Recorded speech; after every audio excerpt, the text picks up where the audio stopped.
Salute to all the diehards. This is Die Hard Giants Live, and I am your host. I am Jarrell on IG and Twitter. And yes, I will always call it Twitter. I'm never calling it X, but that's another story.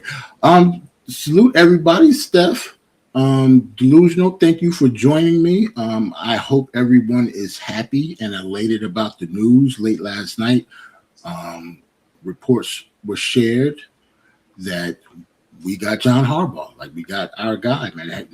He was our number one pick, and he was my number one pick. Personally, when I had the show last week, I said that was the guy that we should go after, and we got him. It took a lot of doing because I was actually up last night following everything. The news broke like close to midnight last night, and here we are with a brand new head coach. How y'all doing? I'm doing real good. I'm just elated to be on the show. I might have to change the name. I'm typically the Mad Giant fan, but I'm feeling good these days. I'm feeling good. I feel all right now, Giants fan. That's what your name will be. Exactly. Salute to everybody in the chat, man. Dwayne, Wonder Woman, salute. Yeah, let's get to it. We hired John Harbaugh, man. He's one of the most decorated coaches in the league currently, and some people might not know this, but like hiring him, I do believe this is the most decorated coach we ever hired. Like coming in, like he's the only one with a Super Bowl ring actually coming in. Tom Coughlin didn't have one; he had two with us. When he was in Jacksonville, he was still a highly touted coach. He got Jacksonville to the AFC Championship game, but he never went to the Super Bowl before he got here. So Bill Parcells was not, I don't want to say a nobody, but he was an unknown coach when he got the coaching job here. Everybody else, I think John Harbaugh is number one on the list when it comes to coaches with accomplishments that we've hired. So how y'all feeling? Oh man, I can almost get emotional. I really almost did get emotional last night, Steph.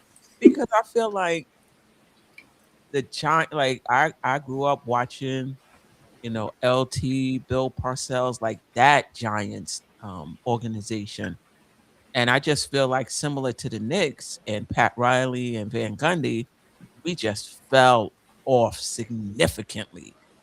And to get Harbaugh is like, we're gonna be relevant again. Like we're gonna be a good organization. You know, we're gonna get back to the playoffs. Like I'm confident in that.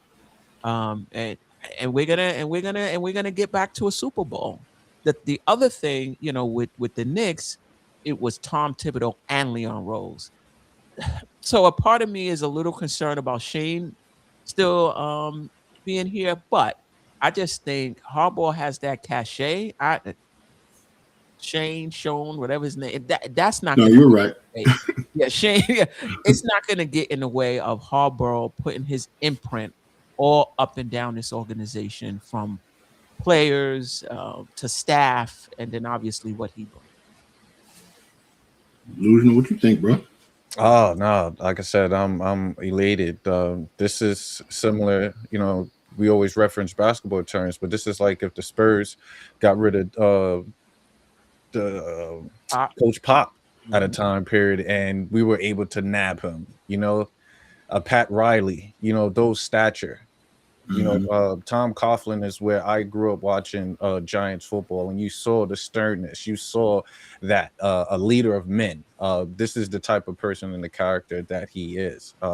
So it just brings stability, back to it. And like I said, I had to dust this off. This is a custom jersey with my name on it. This been in the closet for a while because I couldn't showcase, similar to being a Knicks fan. I had to suppress that energy. Now it's just like, oh yeah, like it's a turning point. Even though this year I felt like that early in the year in preseason, we winning every game. You felt the quarterbacks together, the team is bonding. You felt that energy. You thought that we was about to have a fabulous defensive unit. If more than anything, that could have get us to the next level. So I'm hoping that this stability, the strictness, the passion that John, leader of men, this is just the beginning of a dynasty. I want a dynasty. You want a dynasty? That's Dynasty. that's steep. Well, last night was exciting and nerve-wracking at the same time. Like as a Giants content creator, I have to like follow all of the reporters and follow all of the people who aren't reporters who still have sources and leak stuff sometimes. So I knew, like, if you're a Giants content creator, it's like a certain list of people that you have to follow on Twitter and stuff like that because they get stuff out there before people like Schefter and stuff like that because it's local. Like I knew when the owner's private jet went to pick him up at Baltimore yesterday morning. I was on it like that, and everybody was looking at it. He got the jersey like around the 9 o'clock hour. Everybody was all excited. And then, you know, as the day going on, everybody's getting excited. And then he leaves. He goes back to Baltimore. Obviously, it was always the plan to go back home, but we don't know who's on the plane or whatever. We just know the plane went back to Baltimore. So everybody thought like he left the building without a deal. He's going to have his meeting with either Tennessee or Atlanta in the next couple of days, and it was over. Like we'll get a decision later. And then everybody pretty much was either in bed or, you know, still talking about it, licking their wounds because we thought we kind of, he slipped away. But then like 11 something, then we get another report from one of the local guys. He was like, wait, what does that mean? Because it was kind of like scripted, like, you know, a deal was imminent, but it's not finalized. We were like, what does that even mean? Mm-hmm. Adam Schefter tweeted something. I was like, yo, this is real. We got John Harbaugh. Then everybody, you know, you couldn't hear it because it's online, but you could tell just by how Twitter was rolling that it was actually real. It seemed like he just went home to tell his family what was going on, and he was going to sign with us. So that was crazy, man. Like it was a crazy night. I never experienced anything like that. When it comes to us getting a head coach, like you could tell, like we've been bad for a very, very long time, and everybody wanted John Harbaugh. Like it was exciting, like it was nerve-wracking. I was at work, not working. Like everybody, I was just looking at my phone all day, refreshing, and then Verizon went down. I actually have Verizon, but I was on Wi-Fi at work, so it didn't, you know, bother me. But everybody was freaking out about that too. But it was a crazy time yesterday, man. It was crazy. Look, they were pulling out all stops. I'm hearing that restaurants, they had off the menu food choices for them. You had old coaches calling. So it's like they even had a meeting with our QB. So I'm just like, they went out all stops. It's like, how you say no to all of that when the entire organization? I want to know how much bread they slipped Brian Dable to have him call John Harbaugh to say how good of an organization this is. Right. Like he just got fired a couple months ago, and to give like a glowing recommendation for our organization after you get fired after 4 years, like that's I don't even know what to call that. It's almost unbelievable. I don't know if to believe it or not, but they said that actually happened. Yeah, and Coughlin as well. You know, so. Yep. And then the meeting with the quarterback apparently was a 2-hour meeting with Jackson Dart. Yep, they kept that under wraps until the end, where everything happened. But and with all this news that happened, I found out like John Mara's, you know, we already know what his condition and stuff like that and what he's going through. His brother Chris Mara seems like he's going to be the one heading up the organization. I don't know if it's just now, but his name has been popping up in a lot of reports, and he's been pretty much MIA for a while. Mm-hmm. So that's when you know that a change in power is happening, when somebody else's name are attached to the reports. So hopefully that doesn't mean like, you know, John's health is failing. Don't nobody want to see that, but he was in the meeting though. He showed up. Yeah, he was in the meeting, but I don't know if you noticed, wasn't no pictures or anything like that. Don't nobody know what he looked like, what his condition was, or anything like that. He was in all the meetings though, so at least he was strong enough to do that. But yeah, Chris Mara is going to be our leader. I don't know how to feel about that, but it's not like since John has had the team, we've been a growing success, because all of our success is from like his dad, like the owner before him. You know, when he got this team, he's the one who hired, you know, like Bob McAdoo and stuff like that. I don't think he wasn't the one who hired Tom Coughlin. So, you know, there's a little bittersweet. You don't know how to feel about that because it's health related. Right. But, you know, that is something that I peep. Chris Mara seems like he's going to be the one in charge, whether now or if something does happen to John. The change in power is going to go to him. It's not going to be one of the like the younger kids or whatever. It's going to be his brother. I can go over John Harbaugh's, you know, stuff real quick. Everybody know he was head coach of the Ravens for 18 years. First time in 2008, replacing Brian Billick, who was a good coach in his own right, who won a Super Bowl there also. Super Bowl champion 47, going against his own brother, who was the head coach of the other team. Very good game. I think they won by 3 points, but he beat his brother in the Super Bowl. He won Coach of the Year, I think, like 5 or 6 years after that, because I think his Super Bowl was like in 2013 or 14. I forgot. Yep, 2013. Got you. And then the regular season, I put the regular season up here because 18 years have 180 wins. That means he averages double-digit wins every season that he's been a head coach, you know, give or take. So I think he has his. I don't have this up here, but I do remember that he does have 13 playoff wins. I think he has 11 losses, so he's 20. Correct. Yeah, 13-11. So, you know, 24 playoff games in 18 years. I'll take that. NFL record for a coach, most roads playoff wins with 8. Like, he's really highly decorated. And he's the number one guy that everybody wanted, and we got him. So I'm really, really excited about that. Dwayne had a question. Hold on. He's Rossi, 10-7 record next year. Oh, we talk about predictions. We can't get the OC and DC first, Dwayne? Already. See, this how fans. This how all fans are. Because don't get me wrong, I ask myself that same question, but I try not to think ahead that far. We got to at least see what the roster look like. I think it's going to be completely different. I'll give us 500 just to be on the safe side. You know what I mean? I don't want to say we just going to automatically catapult to the playoffs. It might take a couple years, but let's just say, like, I think we're just in good hands enough for me to be comfortable how things are going forward. Let's just say that. Like, I'm excited, and you know, I think he's gonna be. Dwayne said he too excited. He wanted us to win 10-7 already. Steph, I think you muted.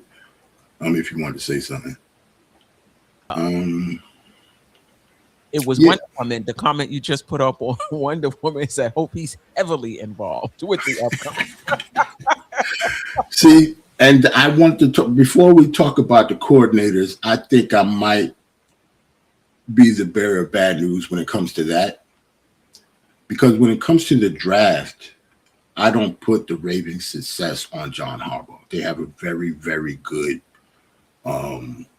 system when it comes to their front office, led by Ozzie Smith, and they have another GM called DaCosta. Ozzie Smith was the GM. He stepped down, but he's still a consultant with the team and involved with every major decision. And DaCosta is the everyday GM. I do not think, if I read my reports right, and I've actually listened to some Ravens content creators, John Harbaugh does not, like when he was with, I don't know if it's going to be like that going forward, but when it comes to the draft, he did not, pick the players. Like, he's not a scout. Like, he'll give his suggestions, but he's not, he did not make any decision on anybody that they drafted, not even Lamar Jackson. He doesn't make draft decisions. But he's not it's not collaborative. Like, he's not heavily involved. He's collaborative. What he needs. He gotta let him know. He's definitely collaborative, but when it comes to especially like the high draft picks, it makes it seem like that he's like he's not an offensive coordinator or a defensive coordinator. He's not Correct. a scout either. He's a CEO type of coach, like highly detailed. I'm going to get your organization right, stuff like that. He doesn't call plays on each or either side of the ball. That's why our coordinators are very important, and he's good at picking coordinators. That's why he's a good coach. He doesn't call any plays on either side of the ball. He's not a scout. Like, he'll give suggestions on some people that he'd like in the draft, but he's not the type of person that they're going to draft this person in the first round because they want. He wants them. Yeah, well, I'm a little disappointed in that because I'm not very Right. high on the Giants scouting department. I really am not. But I think that's due to involvement of our coaches who was offensive coordinators at a point in time having major input. That's my perspective. True. Well, let's just read about the scouts in the Giants department. You read a lot about nepotism.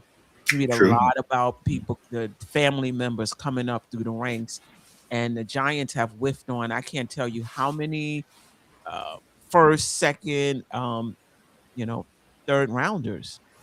So I don't know if that's because the coach is dictating it. I don't know. Yep, that is the one downfall when it comes to this hire. Like, for the people who wanted Joe Shane gone, I'm one of them, and that's what most people wanted him gone. He's still going to have like the biggest imprint when it comes to the draft. Maybe not free agents. Obviously, somebody else is the money guy. He still has an assistant GM, but when it comes to the draft per se, John Harbaugh is not going to be the one who picks our fifth selection this year, like in the first round. It's not going to be like, well, give me this safety because I'm here. I don't think it's going to be like that at all. I don't think like it's like that with any coach, right? Isn't it more collaborative with any coach? Like, it depends on how the room is structured. Like Bill Belichick, he's a good coach. They suck at drafting because he was the one picking the players. You know what I'm saying?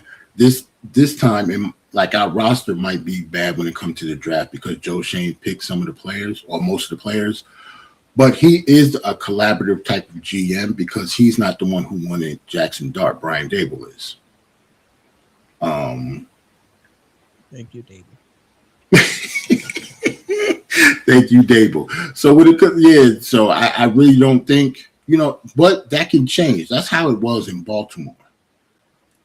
John Harbaugh could have said, I want more of a collaborative effort in the draft. We don't know that. Right. And we're not going to know that.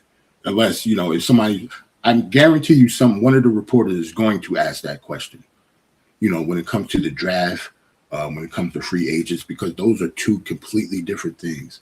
When you're in a draft, you have to be a scout. You have to actually look at these players in a different light than just watching the game. If he doesn't have that type of skill set, I don't want him picking a player, even whether I trust Joe Shane or not, he'll be better at it than him.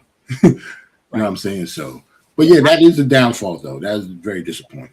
Well, I'm thinking more of needs, not necessarily the particular player, but the position, like the coach being able to look at the roster and say, look, we thin here. We need another wide receiver. We need this. We need that. Like, you know, but I get what you're saying. The scouts would then know better than him who would, in terms of ranking those players at those positions. And somebody could, because I agree with you 100%. But on the flip side, playing devil's advocate, people say you're not supposed to draft on need.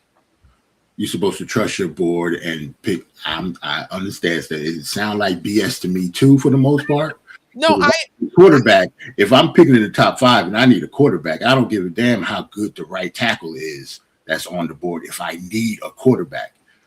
So that saying has always been weird to me. Like, you don't draft on need, but they said that's how you're supposed to do it when you're a GM. You're supposed to draft on talent, not need. But I get that though. I get that because you need a tackle, a right tackle, and he's the top right tackle is a second rounder. Right. You know what I mean? Exactly. Right. Right. So I get it. I think it depends on the player and the circumstance. I think they say that, but if you really need that player, you know, you might think another player might be better than him in a different position that you absolutely don't need. I'm not going to pick that player. I think that's kind of crazy, to be honest, especially on a football team. If I already got like 2 good safeties that start, to pick a safety in the first round because he's the best player on the board seems asinine to me. That's how you get fired. Yeah, and that don't make any sense. So I guess we can go on to the coordinators. And that's one of the reasons why I'm not talking about like draft stuff now, just because he got hired, because it didn't matter. Like with him, you know, he's not the type of coach that it would have mattered. Maybe if it was like Kevin Stefanski, who's an offensive guy, I might say that that means we're either going to pick the right tackle out of Miami or one of the wide receivers out of Ohio State or Arizona. But with John Harbaugh, we can literally pick anybody because we have holes everywhere. Got holes everywhere. So when it comes to the coordinators, delusional, you got some coordinators that I heard that Todd Monkey is going to be, you know, considered for us. They couldn't announce that, and I don't think they had any interviews with him yet because a lot of people don't realize that the Rooney Rule applies to coordinators too. Mm-hmm. It's not just the head coach. You have to get 2 minorities outside of the building to interview before you can hire anybody. So we definitely haven't done that. But it's like offensive coordinators, defensive coordinators. I don't know about special teams, but offensive and defensive coordinators, the Rooney Rule applies just like head coaches. It's always been like that. But yeah, when like other than Todd Monkey, or do you want to talk about Todd Monkey specifically, Delusional, or you got somebody else in mind? No, there's more, to be honest with you. But another key thing though, for John, before we switch over to that, was the fact that he has 6 AFC North Division titles. Like that is something that I want to push, you know. And then of course, you know, only 3 losing seasons in 18 years. It's ridiculous. So it's just stats on top of stats that this guy, like, top of the line pedigree resume. But for like defensive coordinator, I was thinking like, you know, Brian Flores. That's someone that we brought in for the original head coaching situation that we had a little issues with. So why not bring in well, actually no, not that Brian Flores, but Brian Flores from Minnesota. Definitely like him as an aspect. But then I want to go with college. I was looking at Glenn Schumann from Georgia. Okay. I haven't heard any. Yeah, I know who that is, but I haven't heard anybody saying that, you know, they would want him as a DC. Oh, no, this is just for my speculations of, you know, okay. that I like. I haven't really I like that. Okay. They want Brian Flores or Glenn, but these are the guys that I've had like just kind of watching. And then even Raheem Morris, you know, I would try to see, you know, he's recently out. Let's see if he wants to come along and kind of build the super team, like build a super team if we can. You know, if it was up to me, I'll make a call to Mike. Say, Mike, what you doing? I know you. Michael Tomlin. Yeah, Mike. From when Mike Tomlin quitting the Steelers after 19 years, going to work for somebody that just got fired from 18. That's nuts. Delusional. He ain't gonna do that. When it comes to Brian Flores, we're not gonna. He's still suing us currently. So that's really okay. I didn't know that was still going. Oh, okay, really? You know how long the NFL money is. You know how they'll tie this up. You know the lawyers is getting paid. Like that's not going to be. I don't know when they're going to settle that. If they settle it, yeah. So he's out, and plus he's getting head coaching interviews. I don't know if he's still signed with Minnesota, but if he's still signed with Minnesota, remember coordinators. If it's just going to be a lateral move, that team can block it if they want to. So, like, even if he didn't get any head coaching and we wanted to hire him as a DC, if he's still signed with Minnesota, they're just going to block it. They're not going to have him go be DC at somewhere else. They can't block head coaching positions. When it comes to offense, that might be a problem when it comes to Todd Monkey because that was Yeah, I wanted to bring that up with Tom Monkey. The word around town was Lamar and Monkey didn't get along, even though they put up numbers in the past few years. Lamar wanted him out as the OC, and John Harbaugh didn't want to fire him. That's one of the reasons why. Not saying that was the main reasons, but that was one of the reasons why they went away from him after 18 years. That obviously can't be the only reason to fire somebody after 18 years, but they did say that was a factor. Monkey interviewed the OC position at Tampa. He was there once before. That's why he interviewed again to coach under Todd Bowles, so he might take the job there. But he is rumored to be the favorite for our job now because of John Harbaugh. So, like, schematic-wise, he is the type of OC that will adapt, just like he adapted to Lamar. Being an OC for Lamar is a little challenging because he's a running quarterback. You kind of have to change your whole offense. At least you should if you're a good coach. And he's one of those coaches that is flexible depending on your talent on your team. He isn't just a West Coast guy. He's not just a heavy run guy or a zone run guy. Like, he switches up year to year depending on who you have. So that is a plus for him. Other than that, yeah, I'm thinking like high, like delusional when it comes to some of this stuff. Like the head coach that just got fired from Miami. His name is Mike McDonald. Not Mike McDonald. Mike, what's his last name, delusional? Why is it escaping me? Oh yeah, it's escaping me too. Yeah, glasses. Like he's good. He was the OC for Mike McDonald. Mike McDonald is the head coach for Miami, right? That got fired. Yeah, I thought Mike McDonald was the head coach for Seattle.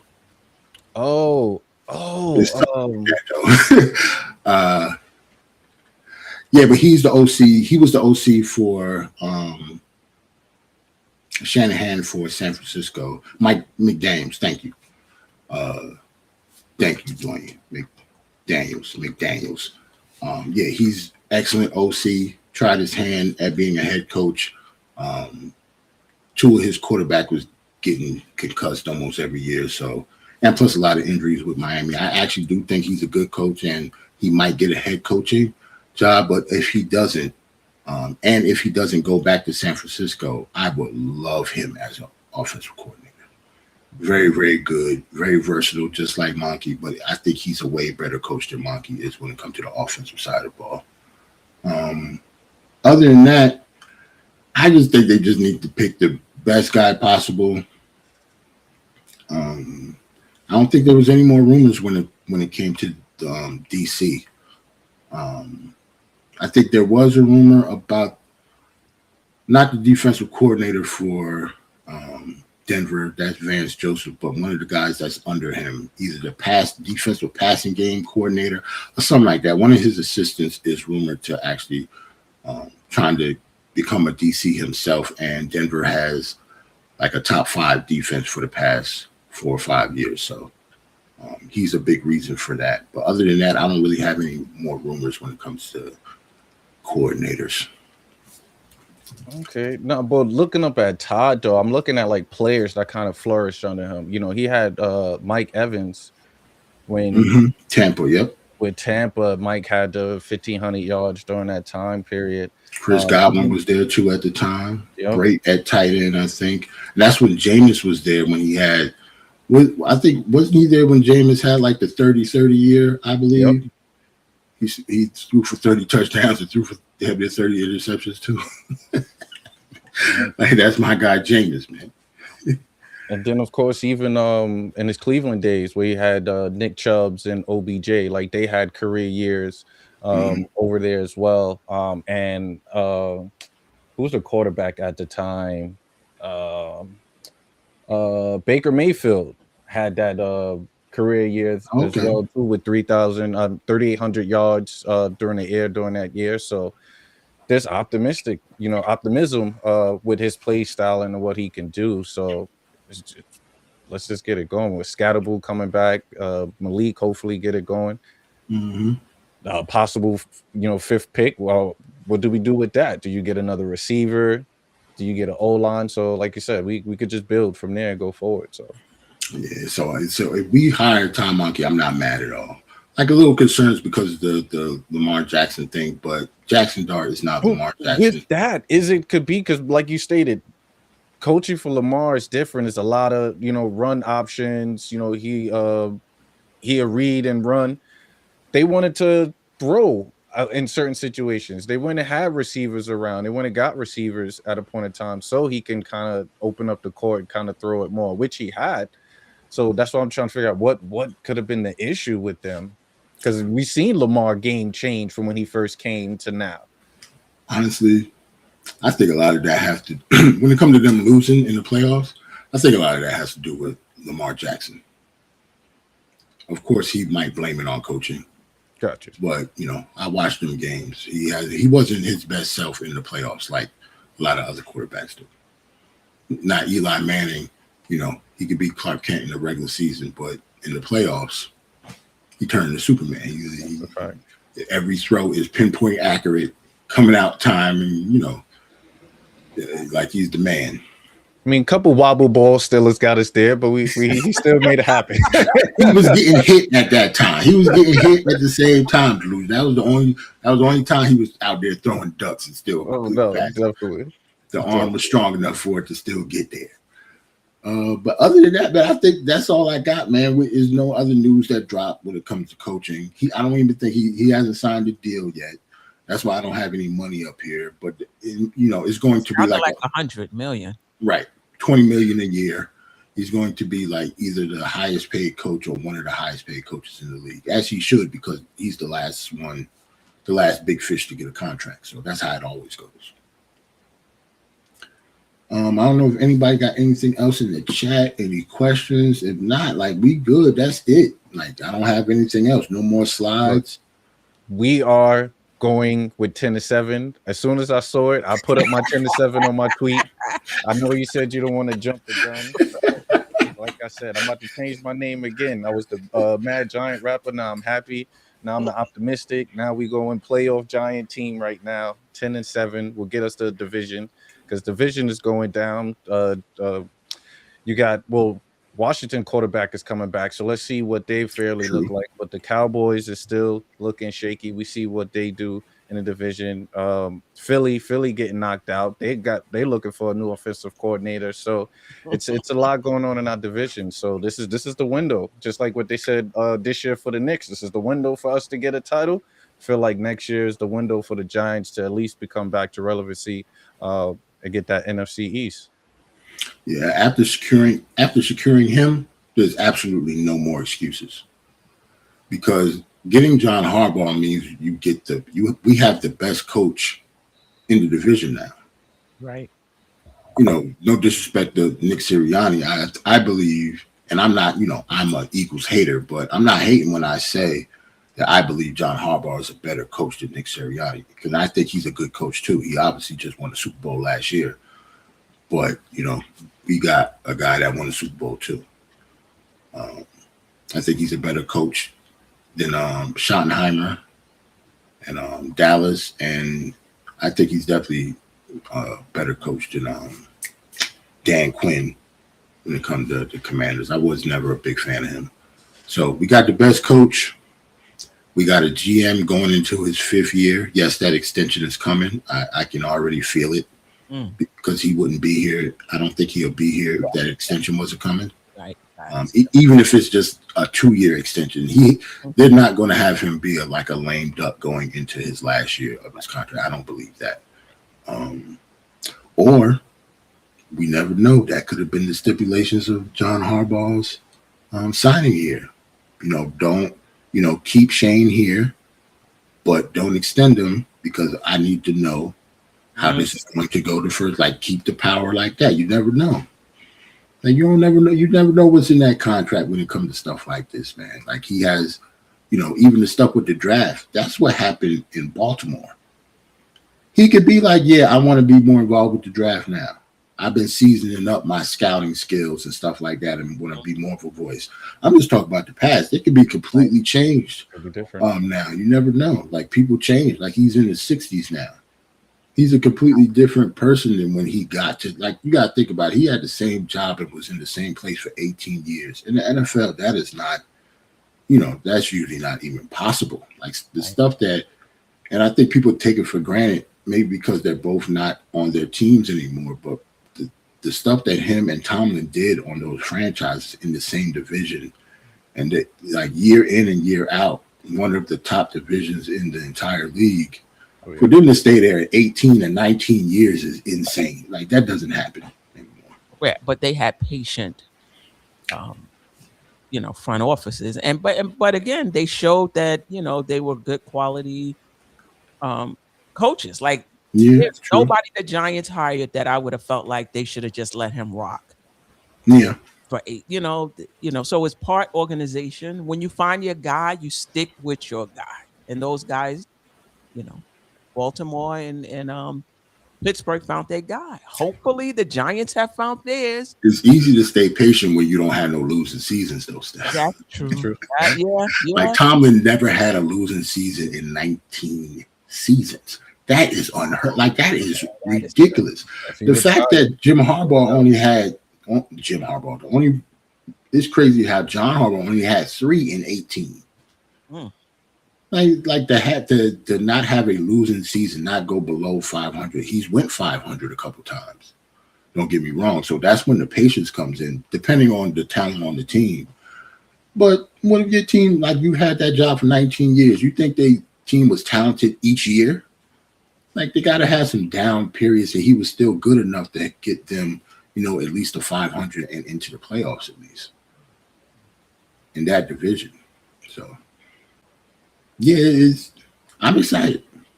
I'm excited, man. Salute to everybody in the chat. Any last words? Let's go Giants. Let's go Giants, man. Delusional, thanks for coming, bro. You do this every week, man. Like, but usually it's not this day. It's just weird how it happened because, he just got hired. And I wasn't going to do a show until he got hired. That's what I did last week. But it's usually Tuesdays at 9 o'clock. Oh, no. I know. Like I said, I have my notifications on to pop up. Just sometimes I miss it, or sometimes I'll be in the background. I'm a silent one when I'm either at work or put the baby to sleep. So, all right. So salute to everybody. Steph, no Nick show tonight. We'll be at Dope Soul next Thursday. I guess I don't know the Knicks schedule. I forgot. Are you going on tomorrow morning? I am going on tomorrow morning, 10 o'clock. Okay, we play the Warriors tonight. And what else I was going to say? Let me think. The next show for here.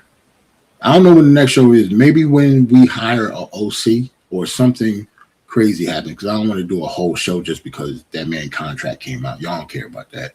y'all just look at the Twitter and see that he signed for 5 years for $100 million. They already said how many years it was, just the numbers didn't come out yet. But when we hire an OC in DC, I'll definitely have shows when it comes to that, because those are major things. Because that's one thing about John Harbaugh. He don't call plays. The offensive coordinator, that is his offense. The defensive coordinator, that is his defense. He don't call plays on either side of the ball. He might give suggestions during the game because he's a good game manager, but he ain't gonna make no calls back there. Right. Like, so that's why when it comes to him, the coordinators are just as important as anything else. Yeah. Way more important than like Brian Dable and Mike Kafka. Because at the end of the day, Mike Kafka, he was the power was taken from him, like 3-4 times when he was here. Ain't no power can be taken from our OC under John Harbaugh. Like that's the dude. That's why, his coaches get head coaching jobs. Rex Ryan, the guy from Seattle now, McDonald, under him, and it's a long list. Like he has a coaching tree. That's his coordinators get head coaching jobs because they are in charge of what they actually doing. Mm-hmm. But yeah, I'll have a show then. Everybody have a good night, have a good weekend, and go Giants. Peace. Giants. Peace.